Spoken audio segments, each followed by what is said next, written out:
The relationship between environment and ecosystem. Environment is a broad concept. Ecosystem is actually part of the larger picture environment. Environment is defined as the physical, chemical, and biological factors which influence an organism collectively is called as an environment.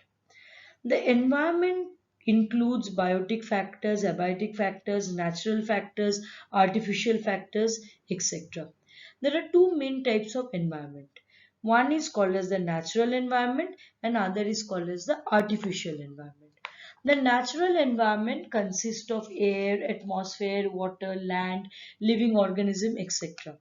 Example of a natural environment is like a pond system or something like that. Whereas an artificial environment is something that is man-made or created by man. For example, an aquarium, maybe an example, or a terrarium, maybe an example of an artificial ecosystem or artificial environment. Now, artificial environment as well as the natural environment, both of them are interdependent and they work in coordination. The science that deals with the study of the interaction between the biotic, that is the living thing, and the abiotic factors of the environment is called as ecology. The ecology is a branch of science or a sub branch of science which basically deals with the interaction between the living thing and the non-living thing. The basic functional unit used to study the ecology is called as an ecosystem. So like the whole environment is consist of different types of ecosystem. Like it can be a forest ecosystem, it can be a pond ecosystem. These are part of the small ecosystem which combines together and forms the larger picture of an environment. A small pond, for example, a small pond is an ecosystem, whereas Earth is the bigger ecosystem. In brief or in short, biotic and abiotic factors occupying a definite geographical area with their interaction collectively forms the ecosystem. Environmental balance is maintained through continuous operation of various natural cycles like water cycle, carbon cycle, gaseous cycle, like nitrogen, oxygen, etc. Environmental balance is also maintained due to various food chains.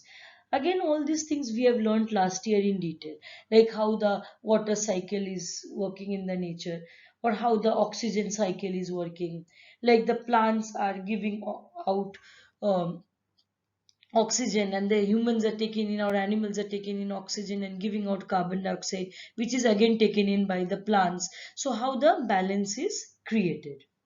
We have to understand that human existence is totally impossible without the existence of nature. We cannot say that we can survive in exclusion, that human beings are very smart or very intelligent, so we don't require the environment. It is not possible.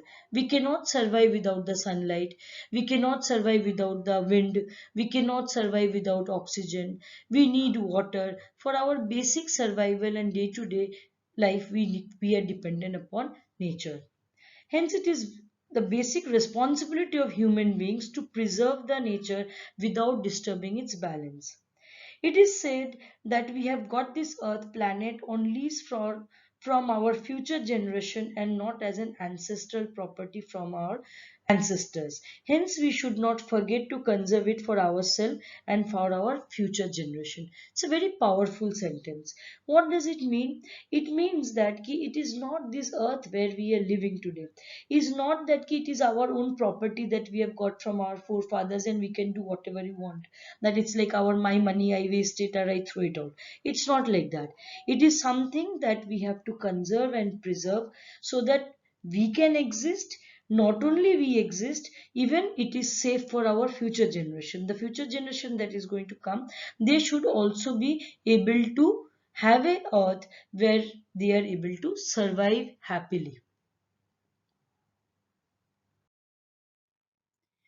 We saw that human life is an integral part of nature and human survival is closely linked with environment. But when some natural factors of environment and some artificial pollute, polluted factors harm the environment, it creates imbalance between the various factors of the environment and ultimately affects the coexistence of the biotic factor. The factors that affect the environment can be natural factors or artificial factor. If you can see, there is a chart given below. Factors affecting environment. Natural factors. What are the natural factors that can affect the environment? They can be earthquake, they can be volcanic eruption, then can be droughts, they can be flood, they can be tsunamis, any kind of these things they cause a problem in the environment and causes imbalance. What are man-made factors? Man-made factors can be factors like industrialization, mining, deforestation, excessive population growth. There can be things like unplanned urbanization. All are these things which affect the environment. There's a box given over here and there's a small quotation written over there that the earth is sufficient to satisfy everybody's need but not the greed. It was given written by Mahatma Gandhi. What does this sentence mean?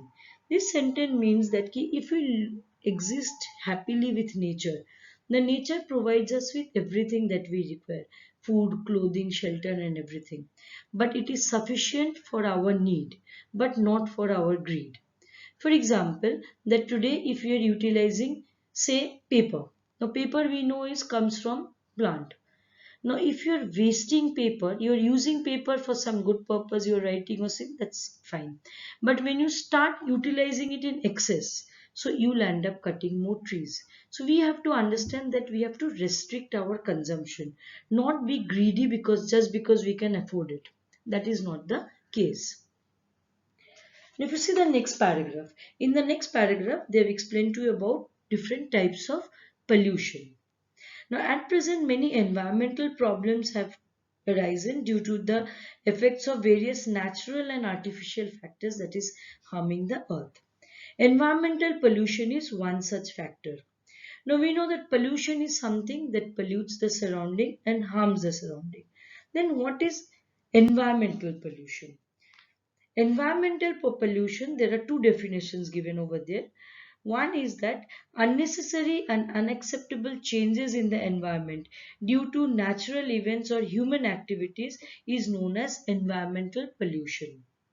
It is also defined as direct or indirect changes in physical, chemical, or biological properties of air, water, and soil that are harmful to humans and other living things. Is called as environmental pollution.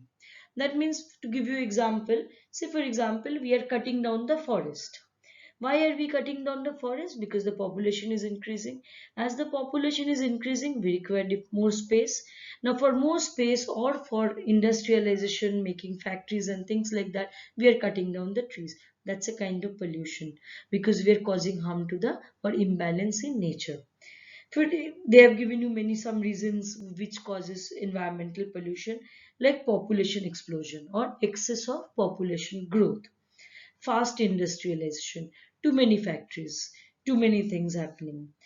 Indiscriminate use of natural resources. That means you're doing mining and quarrying, that you're cutting down the trees, you're digging up the earth. So there's an excess of use and the earth is not able to create a balance. Deforestation, without thinking, randomly cutting down of trees without even giving a thought what is happening to the animals staying over there, what are the happenings to the plant. If you consider one particular tree, in one particular tree, forget even in forest, in a tree there are so many things staying over there. There are birds, there are squirrels, there are other birds coming and laying eggs, there are termites, there may be snakes, there may be owl, there may be monkeys. Imagine on if they on the leaf there may be caterpillars, there may be butterflies. A simple cutting down of a tree is a loss to the environment. Unplanned urbanization everywhere. If you're going, industries are coming up and buildings are coming up. These all are the factors that are causing a lot of problem. Now we see that the pollution, when we talk about it, is a very broad concept. Pollution can be anything. Now, but there are, we divide it as different subtopics. It can be air pollution, it can be water pollution, it can be sound pollution, it can be soil pollution, thermal pollution, that is heat, noise pollution, radioactive pollution. There are many of them.